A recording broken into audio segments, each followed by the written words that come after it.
বন্ধুরা, এখন আমরা একটা বিশেষ অবস্থা দেখব। তার আগে চলো সেই পুরনো এক্সপেরিমেন্টটা আরেকবার দেখে নিই। এই সেই এক্সপেরিমেন্টটা যেখানে দেখো এখানে একটি লেন্স রাখা রয়েছে, এটি একটি উত্তল লেন্স, এবং এখানে একটি মোমবাতি রাখা রয়েছে।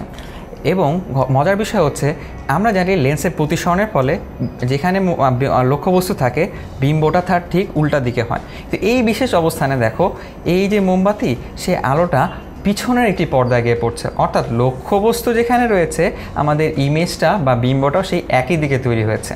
কিন্তু কেন এরকম ঘটনা কেন হলো সেটা চলো এখন আমরা একটু জেনে নিই।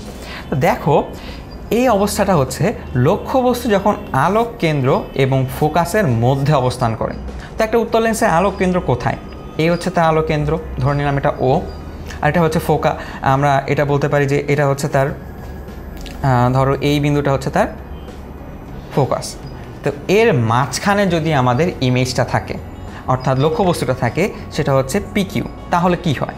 তাহলে দেখো পি বিন্দু থেকে একটি সরলরেখা, একটি আলোকরশ্মি একদম অক্ষের সমান্তরালে বের হয়ে যাবে, সেটি ওই পাশের ফোকাস বিন্দুতে বের হয়ে গেল। আবার পি বিন্দু থেকে একটি আলোকরশ্মি একদম সরাসরি আলোক কেন্দ্র দিয়ে চলে গেল। এখন একটা মজার বিষয় দেখো, এরা কিন্তু এই দিকে ছড়িয়ে যাচ্ছে। তুমি যদি এখানে চোখ রাখো তাহলে কি দেখবে? তাহলে দেখবে যে মনে হবে এই আলোকরশ্মিগুলো পেছনের এই বিন্দু থেকে আসছে, অর্থাৎ মনে হবে এই বিন্দুটা থেকে এই দুটি আলোকরশ্মি চলে আসছে। তোমার এই পি বিন্দুটাকে আর এই সাইডে মনে হবে না, মনে হবে পি বিন্দুটা চলে এসেছে এই পি প্রাইম অবস্থানে। আবার কিউ বিন্দুটাকে মনে হবে ঠিক এইখানে চলে আসছে। তাহলে দেখো লক্ষ্যবস্তু যেই দিকে বিম্বটাও সেই একই দিকেই তৈরি হলো। এই ঘটনাটাই হচ্ছে আমাদের পরীক্ষা সেই ঘটনাটা। তো এইখানে বিম্বের অবস্থান আমরা কি বলবো? বিম্বের অবস্থান বলবো আমরা যে লক্ষ্যবস্তুর পাশে, অর্থাৎ লক্ষ্যবস্তু যে সাইডে রয়েছে সে সাইডেই বিম্ব তৈরি হবে। এখন আরেকটা প্রশ্ন থাকলো, এটার আকৃতি কীরকম হবে? এটার আকৃতি দেখো, যেহেতু আমাদের এখানে দেখতে পাচ্ছি আমরা এই PQ আর এখানে দেখছি P প্রাইম Q প্রাইম বেশ বড় হয়ে গেছে, অর্থাৎ এখানে আমরা লিখতে পারি জিনিসটা বিবর্ধিত হয়েছে। আর এই বিম্বের প্রকৃতিটা কীরকম হতে পারে? বিম্বের প্রকৃতিটা দেখো, যেখানে লক্ষ্যবস্তু রয়েছে সেই একই পাশে বিম্ব তৈরি হয়েছে, তাহলে আমরা এটা বলতে পারি অবাস্তব একটি বিম্ব।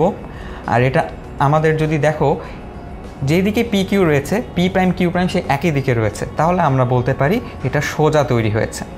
তাহলে আমরা জেনে নিলাম কীভাবে লক্ষ্যবস্তু আলোক কেন্দ্র এবং ফোকাসের মধ্যে থাকলে ইমেজটা কোথায় তৈরি হয় এবং এটার প্রকৃতি কীরকম হয়, আকৃতি কীরকম হয়। তো এখন আমাদের কাছে আরেকটি অবস্থান রয়েছে, সেটা হচ্ছে অবতল লেন্স। তো অবতল লেন্সের ক্ষেত্রে কি হয়? আমরা তো এতক্ষণ জানলাম উত্তল লেন্স সম্পর্কে। অবতল লেন্সের বেলায় মজার বিষয় হচ্ছে লক্ষ্যবস্তু যদি আমরা এখানে ধরলাম PQ, সেটা লেন্সের যে অবস্থায় থাক একটাই ঘটনা হবে। সেটা কিভাবে তৈরি হয় দেখো, পি বিন্দু থেকে ধরো একটি আলোকরশ্মি একদম প্রধান অক্ষের সমান্তরালভাবে আসলো, প্রতিসরিত হয়ে এখন কিন্তু আর ফোকাস বিন্দু দিয়ে যাবে না, উল্টো সরে যাবে। তো এই হলো কি তার যাত্রাপথ। মনে হবে সে এই যে আমাদের ফোকাস বিন্দু, এটার এই বিন্দু দিয়ে চলে যাচ্ছে। এটা হচ্ছে আমাদের মনে হবে এই বিন্দুটা এখান দিয়ে চলে যাবে। আরেকটা আলোকরশ্মি ঠিক একদম আলোক কেন্দ্র দিয়ে চলে যাবে। তাহলে দেখো এই দুটো বিন্দু কোথায় ছেদ করছে? পি প্রাইম বিন্দুতে, অর্থাৎ পি বিন্দুটা এখন মনে হবে পি প্রাইম অবস্থান রয়েছে, আর কিউ বিন্দুটাকে মনে হবে কিউ প্রাইম বিন্দুতে রয়েছে। অর্থাৎ PQ যেটা লক্ষ্যবস্তু তার ইমেজ এরই সামনে পি প্রাইম কিউ প্রাইমে তৈরি হচ্ছে। তাহলে বিম্বের অবস্থান আমরা বলতে পারি যে লক্ষ্যবস্তুর সামনে তৈরি হবে, লক্ষ্যবস্তু ও লেন্সের মাঝে বলা যায়, এটি আরও বেশি সঠিক কথা। এর আকৃতি কীরকম হবে?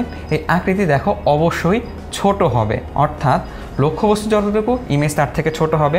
এর প্রকৃতিটা কীরকম হবে? লক্ষ্যবস্তু যেদিকে বিম্বও সেই দিকে, অবশ্যই এটা অবাস্তব এবং তোমরা বুঝতেই পারছো এটা সোজাভাবে তৈরি হয়েছে। তাহলে আমরা বিভিন্ন অবস্থানের লেন্সের ক্ষেত্রে লক্ষ্যবস্তু বিম্বের মধ্যে সম্পর্কটা সম্পর্কে জানলাম। এখানে আমরা জানলাম অবতলের ক্ষেত্রে একটাই ঘটনা হতে পারে, আর উত্তল লেন্সের ক্ষেত্রে বিভিন্ন ধরনের ঘটনা হতে পারে।